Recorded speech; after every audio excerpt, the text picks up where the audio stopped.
Hello बार बच्चों, बहुत बहुत नमस्कार। एक बार फिर से मेरा सभी आप सभी का हार्दिक स्वागत अभिनंदन करता हूं इंक्लाइंड एक्सेस पे। और आज हम क्लास 12th मैथमेटिक्स का जो chapter first relation function start करने जा रहे हैं, वहां से हम जितने भी मोस्ट इंपॉर्टेंट क्वेश्चन होंगे, जो पीवाईक्यू होंगे, कुछ क्वेश्चन ऐसे हैं जो एनसीईआरटी एग्जाम्पलर वाले हैं, वो हम डिस्कस करने वाले हैं। इसके पहले मैं आपको दिखा दूं कि आपका जो बोर्ड एग्जाम होगा, उसका जो पेपर होगा यानी मैथमेटिक्स के लिए, गणित विषय के लिए, तो वहां अगर आप बहुत ध्यान से देखेंगे आपको दिख भी रहा होगा। पहला क्वेश्चन वहां पर आपसे करता है do all parts of the following, यानी यहां पर 5 क्वेश्चन आपको एमसीक्यू के होते हैं, मल्टीपल चॉइस टाइप क्वेश्चन होते हैं जो कि आपको करने होते हैं। ठीक है, पांचों क्वेश्चन करना अनिवार्य होता है। तो आज हम क्या करेंगे, आज हम क्लास 12th मैथमेटिक्स का, आज हम क्लास 12th मैथमेटिक्स का जो पहला चैप्टर यानी रिलेशन फंक्शन, वहां से अपनी चीजों को आज स्टार्ट करने जा रहे हैं। ठीक है, तो चैप्टर का नाम है रिलेशन एंड फंक्शन। फटाफट से एक बार हेडिंग लगा लें, रिलेशन फंक्शन। और ये क्लास 12th मैथमेटिक्स का चैप्टर फर्स्ट है। ठीक है, क्लास 12th की मैथमेटिक्स का ये चैप्टर आपका फर्स्ट है। और इस चैप्टर के आज हम जितने भी मोस्ट इंपॉर्टेंट क्वेश्चन होंगे एमसीक्यू के लिए बता रहा हूं। एक देखो सीक्वेंस क्या रहेगा, पहले एमसीक्यू डिस्कस करेंगे, फिर वेरी शॉर्ट, फिर शॉर्ट, और फिर long answer type question discuss करेंगे। तो आज जो वीडियो बनने जा रही है, यानी आज की जो वीडियो होगी, जो वीडियो आपको मिलने वाली, वो यहां पर multiple choice type question discuss करने वाले हैं। तो आप सभी के लिए सबसे पहला क्वेश्चन जो कि एमसीक्यू का है, फटाफट से एक बार नोट करिए। चलिए, तो क्वेश्चन नंबर 1 डिस्कस करते हैं, यहां पर रीड करते हैं। तो पहला क्वेश्चन ये कह रहा है, if r is equal to curly bracket x comma y such that x plus 2y is equal to 8k is defined on the set n, then which one is the range of r। 2019 में question आया, यानी previous year question है, multiple choice type question में ये question आया था। और आपको बता दूं, ये क्वेश्चन कह रहा है यहां पर कि जो r यानी रिलेशन जो है वो आपका कुछ इस प्रकार से डिफाइंड है कि यहां पर x comma y x plus 2y is equal to 8 के बराबर है। और ये किसके लिए डिफाइंड है, सेट n के लिए डिफाइंड है। मैंने आपको बताया था यहां पर अगर कैपिटल N लिखे, कैपिटल W लिखे, तो ये जो आपका कैपिटल N लिखा है ये नेचुरल नंबर, अगर W लिखता तो होल नंबर होता, ठीक है, I लिखता तो इंटीजर होता। तो ध्यान रखिएगा, यहां पर सेट n के लिए डिफाइन है, नेचुरल नंबर के लिए डिफाइन है। Then which one is the range of r। तो यहां पर आपसे पूछ रहा है कि r की रेंज आपको बतानी है। ठीक है, यहां पर आपको r की रेंज बतानी है। तो सबसे पहले आपको मैंने बताया था कि जब भी इस टाइप का क्वेश्चन पूछे, और देखो मल्टीपल चॉइस टाइप क्वेश्चन है तो आप इसको कैसे भी करें, कोई दिक्कत नहीं है, क्योंकि आपको वहां पर एक ऑप्शन दिया रहता है, वहां पे टिक करना। लेकिन अगर आप सीक्वेंस इस क्वेश्चन को करते हैं, मान लीजिए question multiple choice type question में ना पूछ के वेरी शॉर्ट में पूछ लेगा, तो आपको कैसे करना रहेगा। तो तरीका देखिए, सबसे पहले आपको गिवन लिखना होता है। ठीक है, तो सबसे पहले गिवन में आपको क्या दे रहा है, यहां पर गिवन में आपसे कह रहा है कि x plus 2y is equal to 8k है, where x comma y belongs to natural number. यानी यहां पर x कॉमा y जो है वो किसको बिलोंग करेगा, नेचुरल नंबर को बिलोंग करेगा। और बहुत ध्यान से सुनिएगा, आप सबसे पहले समझते हैं कि नेचुरल नंबर क्या होता है, डेफिनेशन क्या है नेचुरल नंबर की। तो नेचुरल नंबर आप यहां पर जब डिफाइन करेंगे तो आप ध्यान रखेंगे कि हमेशा जो नेचुरल नंबर होगा वो पॉजिटिव नंबर होगा और जीरो से बड़ा होगा। यानी यहां पर हम ये कह सकते हैं कि x comma y is greater than zero की, यहां पर x कॉमा y जो होगा वो हमेशा जीरो से बड़ा होगा। ठीक है, तो ये चीज क्लियर है। अब हमें क्या निकालना है, यहां पर रेंज ऑफ r निकालना है। तो अब हम क्या करेंगे, यहां पर हम y की डिफरेंट वैल्यू पुट करेंगे और वहां से x की वैल्यू निकालेंगे, जिससे हम रेंज यहां पर फाइंड कर लेंगे। तो सबसे पहले हम काम करते हैं, if y is equal to 1, अगर हमने y को यहां पर 1 रखा, तो ध्यान से सुनिए, अगर हम यहां पर y को 1 रखते हैं तो x plus 2y is equal to 8k, put y is equal to 1k। जब हम यहां पर y को 1 पुट करेंगे तो ये हो जाएगा x is equal to 6k। ठीक है, यहां पर x किसके बराबर आ जाएगा, 6 के बराबर आ जाएगा। ठीक है, अब अगर हम मान लीजिए यहां पर y इज इक्वल टू 2 रखते हैं, यहां पर हम y is equal to 2 put करते हैं, तो जब हम y is equal to 2 put करेंगे तो x plus 2y is equal to 8k। और इस इक्वेशन में जब हम y को 2 पुट करेंगे, put y is equal to 2k, तो यहां पर क्या हो जाएगा, x plus 2 into 2 is equal to 8k। तो यहां से आ जाएगा x जो है आपका 8 minus 4 is equal to 4k। ठीक है, यहां से 6 आ गया, यहां से आपका x जो है 4 आ गया। उसके बाद if y is equal to 3k, अगर हम y is equal to 3k put करते हैं, x plus 2y is equal to 8 में अगर हम y is equal to 3 put करते हैं, put y is equal to 3, तो यहां से हो जाएगा x plus 2 into 3 is equal to 8k, तो x is equal to 6k। तो यहां पे x कितना आ जाएगा, सॉरी 6 कह रहा हूं, 8 माइनस 6, तो यहां से x आ जाएगा 2। ठीक है, अच्छा अब हम क्या करते हैं, y is equal to 4 put करते हैं। If y is equal to 4, ऐसे आपको y की डिफरेंट वैल्यू लेनी पड़ेगी, बट ध्यान रखेंगे y की वैल्यू 1 से स्टार्ट करेंगे। अब आपके मन में सवाल भी आ रहा होगा sir y is equal to 1 क्यों लिया, 0 क्यों नहीं लिया, तो मैंने आपको कंडीशन बताई कि यहां पर ये कह रहा है x और y नेचुरल नंबर को बिलोंग करते हैं, तो ध्यान रखें x की y की जो वैल्यू आप पुट कर रहे हैं वो हमेशा आपको नेचुरल नंबर रखनी है, और x की जो वैल्यू आ रही होगी वो भी नेचुरल नंबर आनी चाहिए। यानी हम अगर y को यहां पर 1 पुट करते हैं तो x यहां पर 6 मिलता, नहीं y इज इक्वल टू 1 ये भी नेचुरल नंबर है, x इक्वल टू 6 ये भी नेचुरल नंबर है। अगर हम यहां पर y is equal to 2 put करते हैं यानी यहां पर 2 भी नेचुरल नंबर है, और जो वैल्यू यहां पर x की निकल के आ रही है 4 वो भी नेचुरल नंबर है। अगर y is equal to 3 put करते हैं तो y इज इक्वल टू 3 यानी ये भी नेचुरल नंबर है, और x की जो वैल्यू निकल के आई है 2 ये भी नेचुरल नंबर है, ठीक है। अब y is equal to 4 put करते हैं तो x plus 2y is equal to 8 k, x plus 2 into 4 is equal to 8 k, और जब आप सॉल्व करोगे तो 0 आ जाएगा। Oh my god, x equal to 0, यानी यहां पर जो x है वो आपका नेचुरल नंबर को बिलोंग नहीं करता, यानी यहां पर जो है x does not belong to natural number. अब जब x यहां पर नेचुरल नंबर को बिलोंग नहीं करेगा इसका मतलब कि ये जो है इसका जो है मतलब इसका आंसर नहीं होगा, क्योंकि भाई देखो अगर y इज इक्वल टू आप 4 पुट करोगे तो x की वो वैल्यू आनी चाहिए थी जो यहां पर नेचुरल नंबर हो। तो आप ये कह सकते हैं फॉर y ग्रेटर देन और इक्वल टू 4 की, यानी यहां पर अगर हम y की वैल्यू 4 या 4 से बड़ी लेते हैं तो x won't be natural number, यानी यहां पर x जो होगा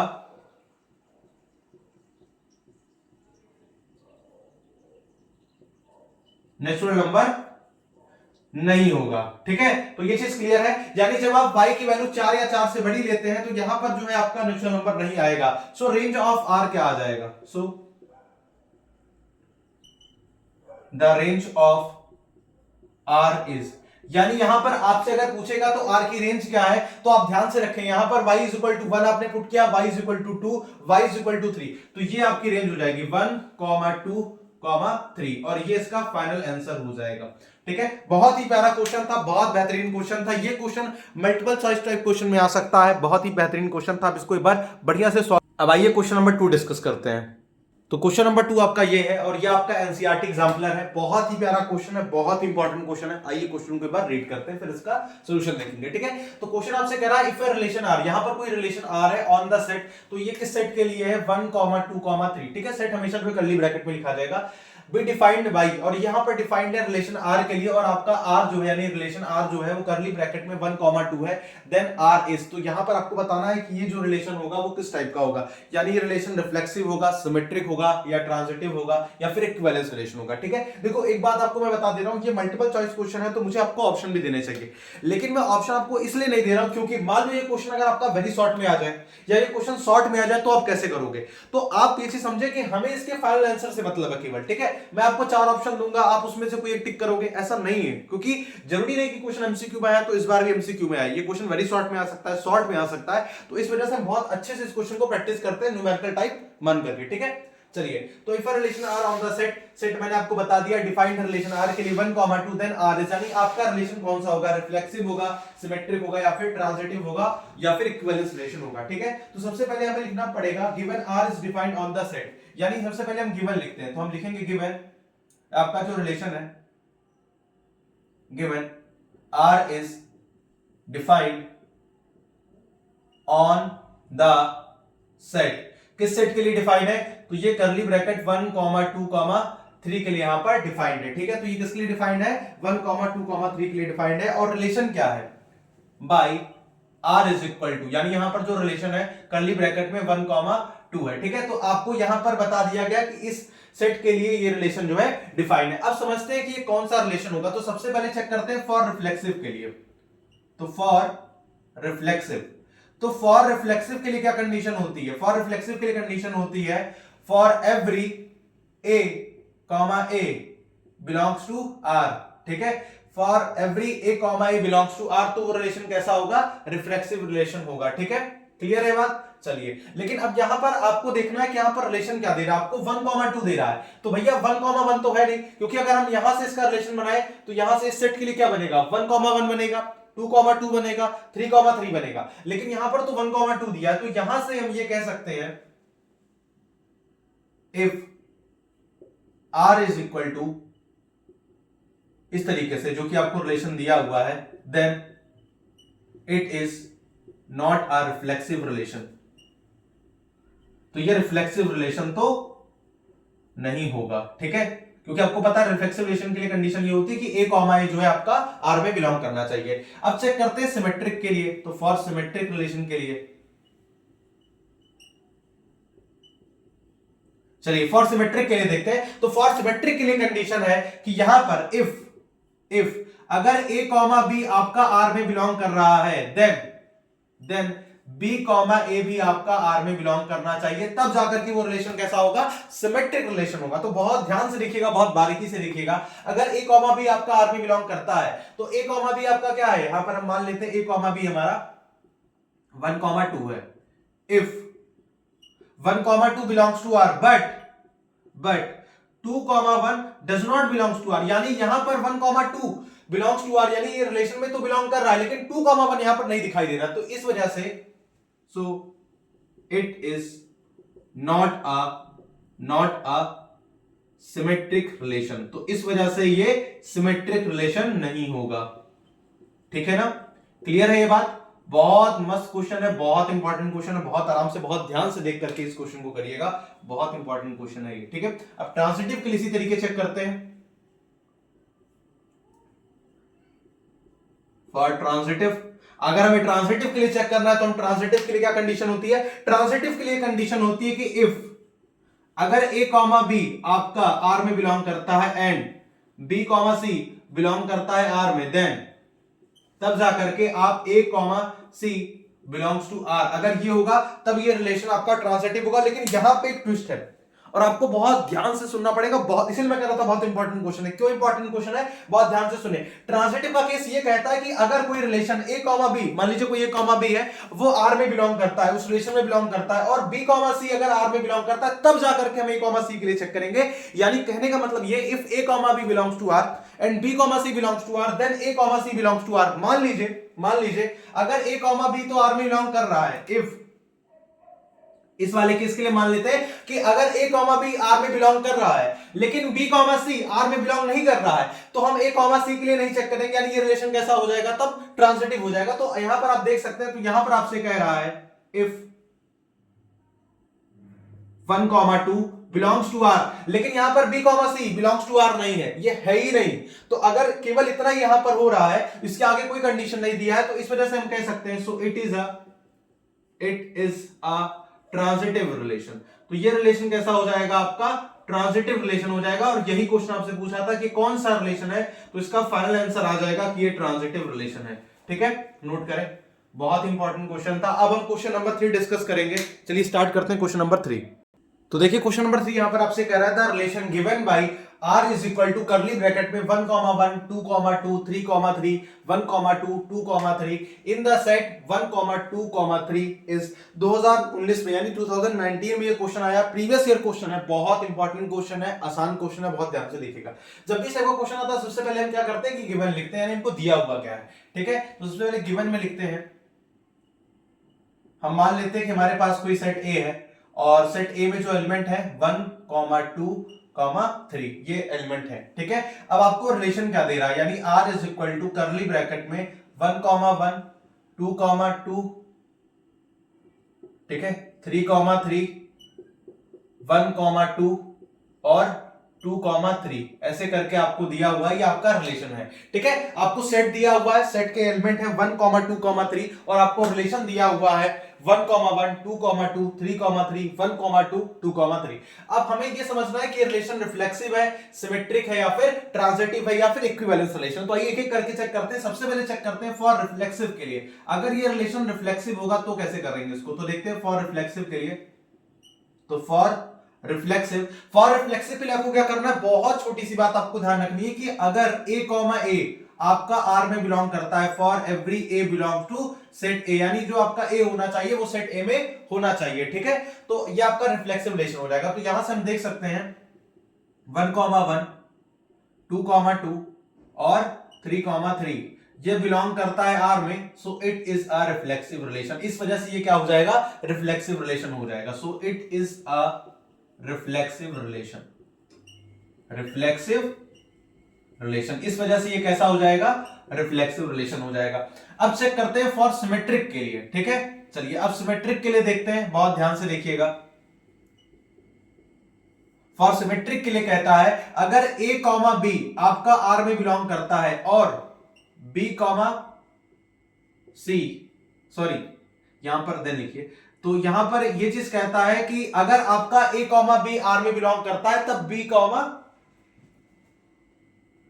कॉमा ए को भी आर में बिलोंग करना चाहिए, तब जाकर के रिलेशन कैसा होगा, आपका सिमेट्रिक रिलेशन होगा। ठीक है, सिमेट्री, ए कॉमा बी अगर आर में बिलोंग करता है तो बी कॉमा ए को भी आर में बिलोंग करना पड़ेगा। तो देखो 1,1 की सिमेट्री 1,1 ही होगी, 2,2 की सिमेट्री 2,2 होगी, 3,3 की सिमेट्री यहां पर 3,3 होगी, लेकिन बहुत ध्यान से देखिएगा, यहां पर 1,2 belongs to R but 2,1 does not belongs to R. अगर एक भी यहां पर फॉल्स होगा तो पूरा का पूरा रिलेशन जो है यहां पर, ठीक है, सिमेट्रिक नहीं हो पाएगा। फिर ध्यान रखिएगा इस बात का। तो 1,2 यहां पर आर में बिलोंग करता है, लेकिन 2,1 यहां आर में बिलोंग नहीं कर रहा है। तो जब आर में बिलोंग नहीं कर रहा है तो इस वजह से हम कह देंगे so it is not a symmetric relation. So इस वजह से ये कैसा है, सिमेट्रिक रिलेशन नहीं होगा। ठीक है ना। चलिए अब हम ट्रांजिटिव के लिए चेक करते हैं ट्रांजिटिव है या नहीं। फॉर ट्रांजिटिव,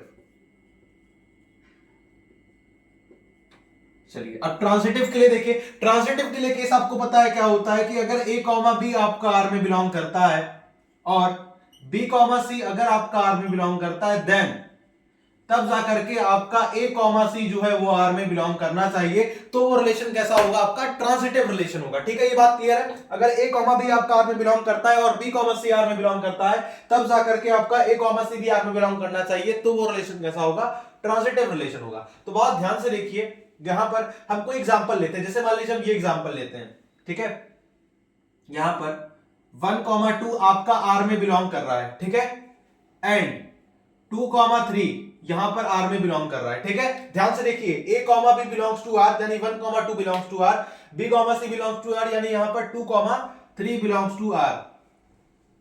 ठीक है, बट क्या यहां पर 1,3 आर में बिलोंग कर रहा है, कहीं आपको दिखाई दे रहा, नहीं दिखाई दे रहा। But 1,3 does not belongs to R, so it is not a transitive relation. ठीक है, तो ये ट्रांजिटिव रिलेशन आपका नहीं होगा। इसका आंसर क्या आएगा, इसका आंसर आएगा, देखो सिमेट्रिक तो ये है नहीं, ट्रांजिटिव तो ये है नहीं, ये कौन सा रिलेशन है, ये रिफ्लेक्सिव है। ठीक है, तो इसका आंसर हो जाएगा रिफ्लेक्सिव रिलेशन। अगर वहां पर आपको ऑप्शन दिया रहेगा, जैसे मान लीजिए क्या ऑप्शन दे सकता था, रिफ्लेक्सिव रिलेशन दे सकता था, आपको सिमेट्रिक रिलेशन दे सकता था, ट्रांजिटिव रिलेशन दे सकता था, और फिर लास्ट में यानी फोर्थ ऑप्शन आपको इक्विवेलेंस रिलेशन दे सकता था। जब रिफ्लेक्सिव, सिमेट्रिक, ट्रांजिटिव तीनों होते तो हम इक्विवेलेंस रिलेशन उसको कहते हैं। तो यहां पर आप जो करेक्ट आंसर टिक करेंगे वहां पर वो रिफ्लेक्सिव रिलेशन टिक करेंगे। ठीक है, तो आइए क्वेश्चन नंबर 4 डिस्कस करते हैं। तो क्वेश्चन नंबर 4 यहां पर आपसे कह रहा है, this relation R is defined in the set curly bracket में 1, 2, 3, 4 as follows. R is equal to curly bracket में 1, 2, 2, फिर कॉमा में 1, 1, 4, 4, 1, 3, 3, 2। दिस रिलेशन R इज, यानी ये जो आपका रिलेशन है वो आपका रिफ्लेक्सिव है, सिमेट्रिक है या फिर ट्रांजिटिव है, आपको बताना है। बहुत इंपॉर्टेंट क्वेश्चन है, लेकिन सबसे पहले आपको ध्यान रखना है कि देखो जितने भी क्वेश्चन मैं करवा रहा हूं, आपको 8 क्वेश्चन मैं कराऊंगा, मल्टीपल चॉइस टाइप क्वेश्चन के 8 क्वेश्चन कराऊंगा। मैं फिर से ये चीज आपको बता रहा हूं, जितने भी क्वेश्चन मैं करवा रहा हूं ये मोस्ट इंपॉर्टेंट क्वेश्चन है, या तो प्रीवियस ईयर में आए हुए हैं, या तो एनसीईआरटी एग्जामिनर के क्वेश्चन है, या तो फिर मोस्ट इंपॉर्टेंट क्वेश्चन है।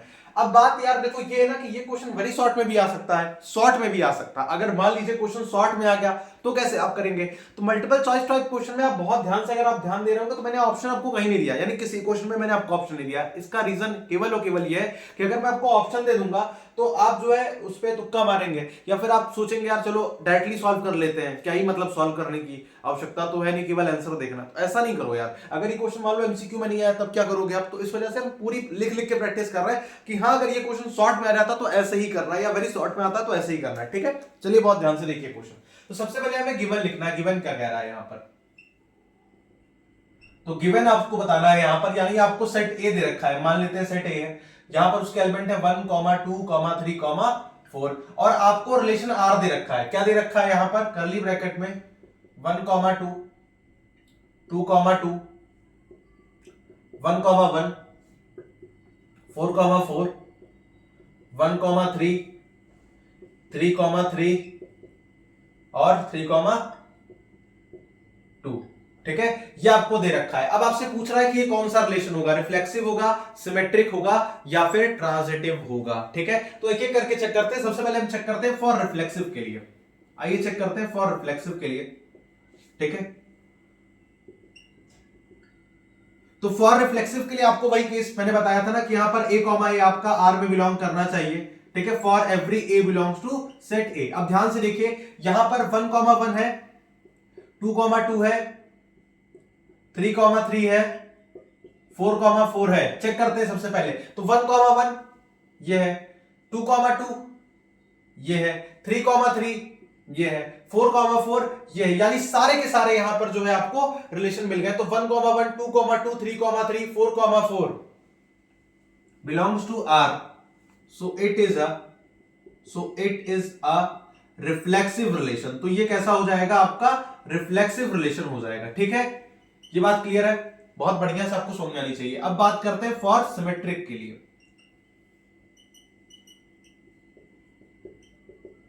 चलिए अब सिमेट्रिक के लिए देखते हैं। सिमेट्रिक के लिए भी वही वाली बात, अगर ए कॉमा बी आपका बिलोंग करता है आर में, देन बी कॉमा ए भी आपका आर में बिलोंग करना चाहिए, तो वो रिलेशन कैसा होगा आपका, सिमेट्रिक रिलेशन होगा। अब बहुत ध्यान से देखिए, ठीक है, यहां पर कोई भी आप ऑप्शन मतलब यहां पर चूज कर सकते हैं। जैसे मैं 1,2 ले लेता हूं, तो देखो अगर 1,2 बिलोंग करता है आर में, तो 2,1 भी होना चाहिए। 2,1 है यहाँ पे, 1,2, 2,2, 1,1, 4,4, 1,3, 3,3, 3,2, लेकिन यहां पर 2,1 नहीं है, यानी 1,2 belongs to R but 2,1 does not belongs to R, so it is not a symmetric relation, यानी इस वजह से ये आपका सिमेट्रिक रिलेशन नहीं होगा। ठीक है, क्लियर है, ये आपका सिमेट्रिक रिलेशन नहीं होगा। अब बात करते हैं ट्रांजिटिव के लिए। अब ट्रांजिटिव के लिए चेक कर लेते हैं।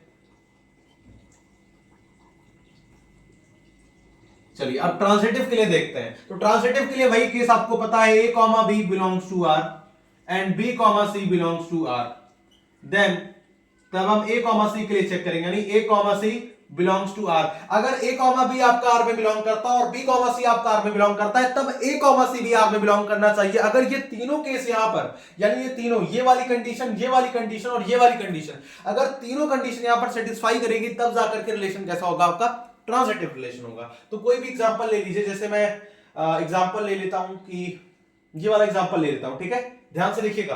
तो मैं मान लेता हूं कि 1,3 बिलोंग्स टू आर, ठीक है, एंड 3,2 बिलोंग्स टू आर। लेकिन यहां पर क्या होना चाहिए, 1,3 बिलोंग्स टू आर और 3,2 बिलोंग्स टू आर, तो 1,2 भी होना चाहिए। 1,2 है तो 1,2 यहां पर है।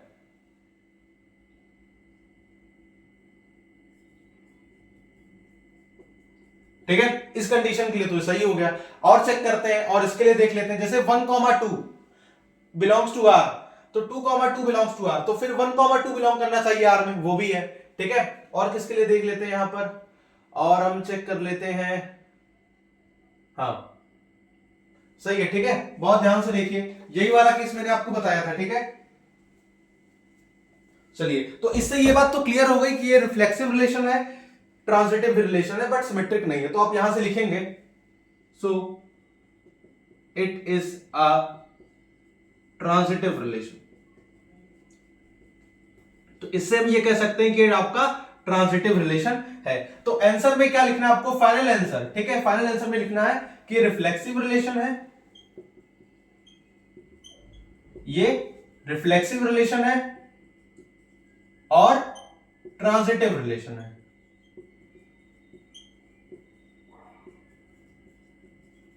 ठीक है, यानी ये रिफ्लेक्सिव रिलेशन है और ट्रांजिटिव रिलेशन है। तो मान लीजिए आपका ऑप्शन क्या देता, तो वहां पे देता reflexive relation, transitive relation but not symmetric relation, ऐसे भी दे सकता था। तो बस आपको ये ध्यान रखना है कि हाँ ये रिफ्लेक्सिव रिलेशन है। यहां से देखो हमने दिखा दिया है आपको, हमने आपको ट्रांजिटिव रिलेशन दिखा दिया, बट ये सिमेट्रिक नहीं हो रहा था। ठीक है, तो ये सिमेट्रिक रिलेशन नहीं होगा। बहुत इंपॉर्टेंट क्वेश्चन है, बहुत अच्छे से नोट करिए। तो प्यारे बच्चों, ये आपके 4 क्वेश्चन थे। 1 2 3 4 करके मैंने 4 क्वेश्चन आपको डिस्कस कर दिए पार्ट 1 की वीडियो। इसी तरीके एक वीडियो और आएगी, पार्ट 2 की वीडियो आएगी, जिसमें हम नेक्स्ट यानी 5 6 7 8 वो 4 क्वेश्चन डिस्कस करेंगे। आई होप कि आप सभी को ये चारों क्वेश्चन समझ में आए होंगे। मोस्ट इंपॉर्टेंट क्वेश्चन है, बहुत अच्छे से जैसे मैंने आपको लिख के दिखाया वैसा आप इस क्वेश्चन को लिख के सॉल्व करिएगा। इंपॉर्टेंट क्वेश्चन है, पार्ट 1 की वीडियो देख लीजिएगा, फिर पार्ट 2 की वीडियो देख लीजिएगा। जब आप दोनों वीडियो देख लेंगे तो आपके जो एमसीक्यू के दोनों यानी 8 क्वेश्चन है वो आपके कवर हो जाएंगे। ठीक है, तो बहुत अच्छे से पढ़ाई करते रहिए, मेहनत करते रहिए। मिलते हैं नेक्स्ट सेशन में। जय Shri Krishna, Radhe Radhe, love you all.